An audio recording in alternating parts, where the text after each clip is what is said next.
Movie start होती है तो हम देखते हैं कि एक औरत के घर एक बहुत ही प्यारा बेबी पैदा होता है। वो उसका नाम हरक्यूलिस रखती है। उस वक्त के लोग एक राजा को पूजा करते थे जिसे वो अपना गॉड भी कहते थे और उसका नाम था ज़्यूस। और ये बेबी हमें ज़्यूस का ही दिखाया गया है। दूसरी तरफ हम ये देखते हैं कि ज़्यूस की वाइफ यानी रानी को जब पता चलता है कि ये बच्चा ज़्यूस का है और वो भी किसी इंसान से, अब यहाँ हरक्यूलिस कुछ बड़ा हो चुका था, लेकिन वो उसे मारना चाहती थी और इसीलिए वो दो सांपों को उसे मारने के लिए भेजती है। लेकिन क्योंकि हरक्यूलिस ज़्यूस का बेटा था तो उसी की तरह पावरफुल था, तो वो उन दोनों सांपों को अपने पास आने से पहले ही मार गिराता है। अब हम देखते हैं कि हरक्यूलिस काफी बड़ा हो चुका है। वहाँ के राजा उसे कुछ टास्क देती है। हरक्यूलिस इन टास्क से डरने वाला तो ना था, तो वो एक एक करके इनका मुकाबला करने लगता है और टास्क पूरे करने लगता है। सबसे पहले तो एक अजीब सी क्रिएचर से लड़ता है और जीत जाता है। उसके बाद भी कई जानवरों से लड़ता है और उन्हें हरा देता है। लेकिन एक दिन उसके सामने एक बहुत ही स्ट्रॉन्ग शेर आ जाता है। उस पर कोई तीर भी असर नहीं कर रहा था, लेकिन हरक्यूलिस ने अपनी ताकत से उसे भी मार डाला। फिर हमें एक जगह दिखाई जाती है जहाँ पर कुछ लोगों ने एक लड़की को बुरी तरह से बांधा हुआ था। वो इनफैक्ट हरक्यूलिस का भांजा था। कि तभी हरक्यूलिस वहाँ पर आ जाता है और उन सब लोगों को मारकर अपने भांजे को बचा लेता है। फिर हम देखते हैं कि हरक्यूलिस एक जगह पर बैठा होता है तो दूसरे मुल्क के राजा की बेटी आती है और कहती है कि हमें तुम्हारी जरूरत है। वो कहती है कि हमारे खास लोगों ने ही हमारे साथ चीट किया है और हर तरफ लड़ाइयाँ हो रही हैं जिसकी वजह से लोग मारे जा रहे हैं। वहाँ हरक्यूलिस के साथ एक आदमी बैठा होता है तो वो कहता है कि बीवी हमारे पास वक्त नहीं, हाँ अगर तुम ज्यादा पैसे ऑफर करो तो हम जरूर आ सकते हैं। तो वो शहजादी उनसे कहती है कि जंग में लड़ना तो फख्र की बात होती है। तो हरक्यूलिस उसे कहता है कि हमें हथियार बनाने के लिए पैसे भी तो चाहिए। तो वो शहजादी कहती है कि मेरे पापा यानी राजा बहुत अमीर है, तो वो तुम्हें बहुत सारा सोना दे सकते हैं। तो हरक्यूलिस मान जाता है और उसके साथ उसके मुल्क आ जाता है। वहाँ पर एक बहुत बड़ा स्टैचू लगा होता है जो कि ज़्यूस की वाइफ का था। तो शहजादी हरक्यूलिस को बताती है कि ये 5 साल में बना। यहाँ पर कोई भी नहीं यकीन कर रहा था कि यह वाकई ज़्यूस का बेटा है, लेकिन उस शहजादी के बेटे के लिए हरक्यूलिस तो कोई हीरो जैसा था। राजा उसे बताता है कि मेरे खास बंदे ने हमसे बगावत यानी चीट किया है और उसके बाद से पूरे मुल्क में लड़ाइयाँ चल रही हैं, इसलिए हमें तुम्हारी मदद की जरूरत है ताकि हम सब कुछ दोबारा ठीक कर सकें। वो उसे ये भी बताता है कि वो एक नॉर्मल इंसान नहीं है बल्कि वो एक जादूगर है और उसे गॉड के अलावा कोई नहीं मार सकता। वो उसे ये भी बताता है कि उसके सोल्जर की टीम में एक ऐसी क्रिएचर है जो आधा घोड़ा और आधा इंसान है। अब हरक्यूलिस की टीम में जो लड़की आई थी वो पूछती है कि ये क्रिएचर्स कहाँ पर होते हैं। तो राजा का एक आदमी बताता है कि हमने इन्हें ना तो देखा और ना तो ये जानते हैं कि ये कहाँ रहते हैं, हमने तो बस इनके बारे में सुना है। अब हम देखते हैं कि हरक्यूलिस और उसके कुछ साथी यहाँ के किसानों को फाइट सिखा रहे होते हैं क्योंकि इनके पास कोई भी आर्मी फोर्स नहीं थी। हरक्यूलिस उनसे कहता है कि तुम सब एक दीवार की शक्ल में खड़े हो जाओ और जैसे ही वो इस तरह खड़े होते हैं तो हरक्यूलिस का एक आदमी उनकी तरफ भागता हुआ जाता है और वो उनकी बनाई गई शील्ड यानी दीवार को तोड़ता हुआ अंदर भाग जाता है। हरक्यूलिस उन सबसे कहता है कि इतनी कमजोर दीवार, अगर इसी तरह रहा तो तुम लोग हार जाओगे। अब यहाँ हरक्यूलिस इन सब फार्मर्स को ट्रेन कर रहा होता है कि हमें पता चलता है कि कुछ लोग इनके मुल्क पर अटैक करने आ रहे हैं। जब ये बात हरक्यूलिस को पता चलती है तो वो जंग करने से मना करता है क्योंकि वो कहता है कि जंग के बाद हमारे पास कुछ भी नहीं रहेगा।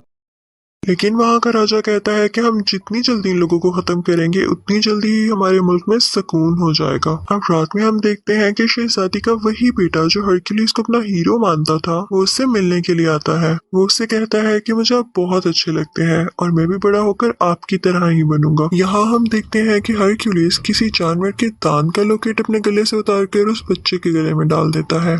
वो उसे बताता है कि ये मैं अपने बेटे को देना चाहता था लेकिन अब तुम्हें दे रहा हूँ। अब सब लोग उस तरफ जा रहे थे जहाँ पर इन लोगों ने दुश्मन राजा का मुकाबला करना था। रास्ते में ये लोग देखते हैं कि एक जगह पर कटे हुए सर लटके हैं। तो राजा उन्हें बताता है कि वो यहाँ पर हमसे पहले पहुंच चुका था और हमें डराने के लिए उसने यहाँ के लोगों को मार दिया। हरक्यूलिस कहता है कि हम यहाँ से पैदल जाएंगे और सब चलने लगते हैं, लेकिन हरक्यूलिस नोट करता है कि ये डेड बॉडीज आज की नहीं बल्कि कई दिन पुरानी है और ये उनके लिए एक साजिश थी उनका ध्यान इधर उधर करने के लिए। और तभी हम देखते हैं इनके चारों तरफ एक कबीले के कुछ लोग आ जाते हैं। हरक्यूलिस काफी हैरान होता है कि हम तो इनकी मदद कर रहे हैं और ये उल्टा हमें ही घेरे हुए हैं। फिर हमें पता चलता है कि दुश्मन राजा एक जादूगर था और वही इन लोगों के दिमाग को भी कंट्रोल किया करता था। यहाँ पर ये कबीले वाले हरक्यूलिस और उसकी टीम यानी साथियों पर हमला कर देते हैं। इन सब में बहुत लड़ाई होती है और हरक्यूलिस बहुत अच्छी तरह से इनका मुकाबला करता है और सबको मार गिराता है। अब यहाँ का राजा काफी परेशान हो जाता है क्योंकि उसके सिपाही मारे गए थे।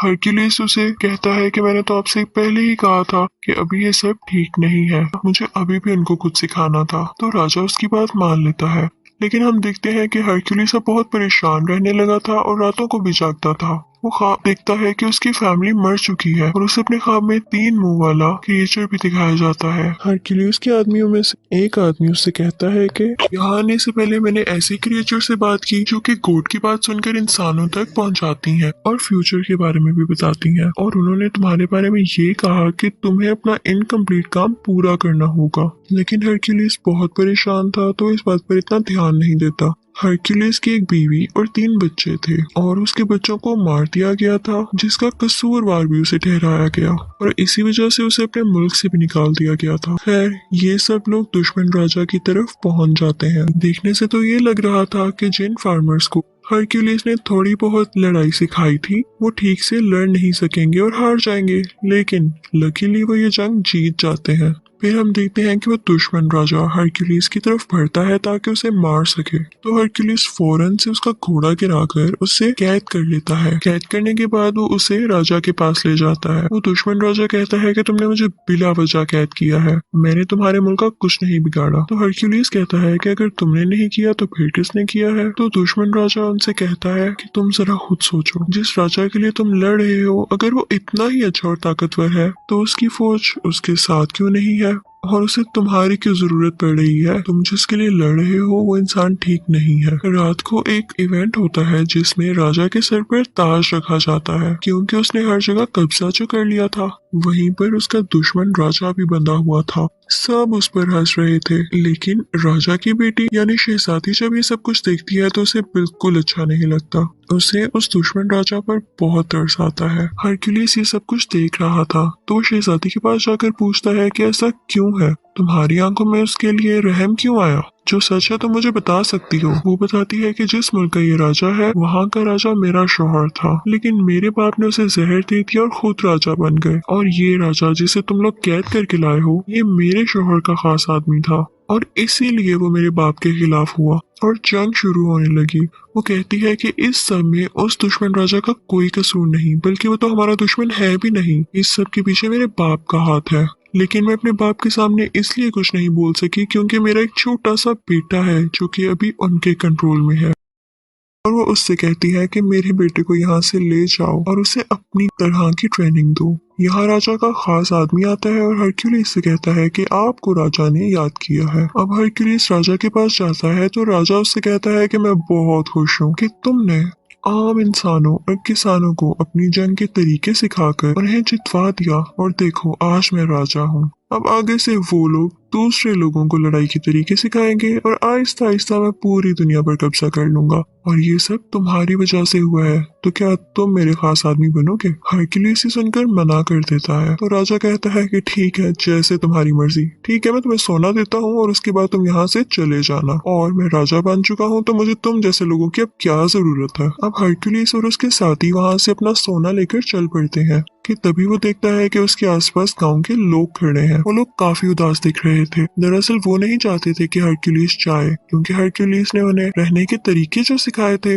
हरक्यूलिस जैसे ये देखता है वो अपने सोने की थैली फेंकता है और कहता है कि मैं यहीं रहूंगा क्योंकि यहाँ के लोगों को मेरी जरूरत है। हरक्यूलिस का एक साथी कहता है कि आप क्या कर रहे हैं, हमें अपना सोना मिल चुका है और हमें यहाँ से निकलना चाहिए। लेकिन हरक्यूलिस के बाकी साथी भी अपना सोना फेंक देते हैं और हरक्यूलिस के साथ ही रुक जाते हैं, सिवाय उसी एक साथी के। वो अपना सोना लेकर वहाँ से चला जाता है। अब हरक्यूलिस के साथी सीधा राजा के कमरे में आते हैं, लेकिन राजा के आदमी इन सबको घेर लेते हैं। यहाँ शहजादी और उसका बेटा भी होते हैं। अब राजा का खास आदमी उसे बताता है कि आपकी बेटी हरक्यूलिस को कह रही थी कि मेरे बेटे को अपने साथ ले जाओ। ये सुनते ही राजा अपनी बेटी से उसके बेटे को छीन लेता है। यहाँ पर राजा का एक आदमी हरक्यूलिस पर अटैक करता है जिससे वो बेहोश हो जाता है, और जब उसे होश आता है तो वो देखता है कि वो बड़ी बड़ी जंजीरों से बंधा हुआ है। और तभी वहाँ पर उस मुल्क का राजा आ जाता है जहाँ पर हरक्यूलिस बड़ा हुआ था। हरक्यूलिस ने हमेशा उसका साथ दिया और उसके लिए कई जंगें लड़ी, लेकिन यहाँ पर इसने भी चीट किया और उसी बुरे राजा के साथ एग्रीमेंट कर लिया कि हम मिलकर दुनिया पर कब्जा करेंगे। वो अपने साथ 3 भेड़िए भी लाया था और उनकी आवाज बिल्कुल वैसी थी जैसी हरक्यूलिस को ख्वाब में आया करती थी। वो सोचता है कि जब मेरी बीवी और बच्चों की डेथ हुई तब भी सेम ऐसी आवाजें मुझे आती थी, तो इसका मतलब इसके पीछे भी इन्हीं का हाथ था। हरक्यूलिस उनसे पूछता है कि आखिर तुम्हारा ऐसा करने के पीछे वजह क्या थी। तो उस मुल्क का राजा जहाँ हरक्यूलिस बड़ा हुआ था वो हरक्यूलिस से कहता है कि मुल्क के राजा हम थे, लेकिन तुम्हारे कारनामों और बहादुरी की वजह से सब लोग तुम्हारा नाम क्यों लेते थे। हमारे पास इसके अलावा और कोई ऑप्शन ही नहीं थी और हम तुम्हें भी नहीं मार सकते थे, और हमने इल्जाम भी तुम पर इसीलिए लगाया ताकि उस मुल्क के लोग तुमसे नफरत करने लग जाए और सिर्फ हमारा नाम लें। ये सुनकर हरक्यूलिस को बहुत गुस्सा आता है, लेकिन जंजीरों से बंधा होने की वजह से वो नहीं हिल पाता। अब यहाँ हम देखते हैं कि वो राजा सबको एक एक करके मारने का प्लान कर रहा था, और इसके लिए सबसे पहले वो अपनी ही बेटी को मारने लगता है। ये देखकर हरक्यूलिस घबरा जाता है तो उसका साथी उससे कहता है कि तुम कर सकते हो, अगर तुम हिम्मत हार गए तो हमारा क्या होगा। ये सुनते ही हरक्यूलिस में काफी हिम्मत आती है और वो उन जंजीरों को तोड़ देता है और खुद को आजाद कर लेता है। वो फौरन भागकर उस शहजादी के पास जाता है और उसे बचा लेता है। अब वो 3 भेड़िए हरक्यूलिस की तरफ आते हैं और उस पर अटैक कर देते हैं, लेकिन हैरानी की बात यह है कि वो उन तीनों को मार देता है। वो अपने साथियों को और उस बेचारे राजा को, जिसको ये लोग दुश्मन समझ रहे थे, आजाद कर देता है। अब वो दोनों बुरे राजा यहाँ से भाग गए थे, लेकिन हरक्यूलिस किसी तरह से उस राजा को पकड़ लेता है जिसके मुल्क में वो बड़ा हुआ। वो उसे उसी के खंजर से मार देता है, बिल्कुल उसी तरह जैसे उसने इसकी फैमिली को मारा था। इसके बाद वो अपने साथियों को लेकर महल चला जाता है। वो देखता है कि राजा बहुत ज्यादा फौज के साथ खड़ा है और एक आदमी ने शहजादी के बेटे के गले पर खंजर रखा हुआ है। राजा हुक्म देता है कि इस बच्चे को मार दिया जाए, लेकिन तभी वो आदमी वहाँ पर आता है जो हरक्यूलिस का साथी था और सोना लेकर वहाँ से चला गया था। वो फौरन से तीर से उस आदमी को मार देता है जो कि उस बच्चे को मारने वाला था। वो सब उस छोटे बच्चे को बचा लेते हैं, लेकिन अब उस दुश्मन राजा की पूरी फौज इन पर अटैक करने लगती है। हरक्यूलिस भी बराबर इनका मुकाबला करता है। इसी दौरान हरक्यूलिस के एक साथी की डेथ हो जाती है क्योंकि वो बहुत जख्मी हो चुका था। अब उस राजा की बाकी फौज भी इनकी तरफ बढ़ रही थी, लेकिन हम देखते हैं कि हरक्यूलिस के आदमियों ने बिल्कुल वैसी ही दीवार यानी शील्ड बनाई हुई थी जिसको तोड़ना नामुमकिन था। हरक्यूलिस वहाँ पर देखता है कि ज़ियस की वाइफ की वहाँ पर बहुत बड़ी स्टैचू है। जैसे ही उस राजा के सोल्जर्स ऊपर आ रहे होते हैं तो हरक्यूलिस उस स्टैचू को नीचे की तरफ गिरा देता है। वहाँ से सब सोल्जर्स वापस आना शुरू कर देते हैं। जब राजा ये सब देखता है तो अपने सोल्जर्स पर गुस्सा होता है कि जाओ हरक्यूलिस को मारो, लेकिन तभी स्टैचू उस पर आकर गिरता है और वो राजा मारा जाता है। और राजा के सब सोल्जर्स और बाकी सब लोग भी हरक्यूलिस की ये बहादुरी देखकर उसके सामने झुक जाते हैं। लोग अभी भी नहीं जानते थे कि ये वाकई सी उसका बेटा है भी या नहीं, लेकिन ये जरूरी नहीं था क्योंकि वो इतना ज्यादा बहादुर और ताकतवर था कि इस चीज ने उसे आम लोगों से ऊपर कर दिया था। वो लोगों का ख्याल भी रखा करता था, इसीलिए सब लोग हरक्यूलिस की तारीफ करने लगे थे और यहीं पर कहानी की एंडिंग हो जाती है। Thank you for watching.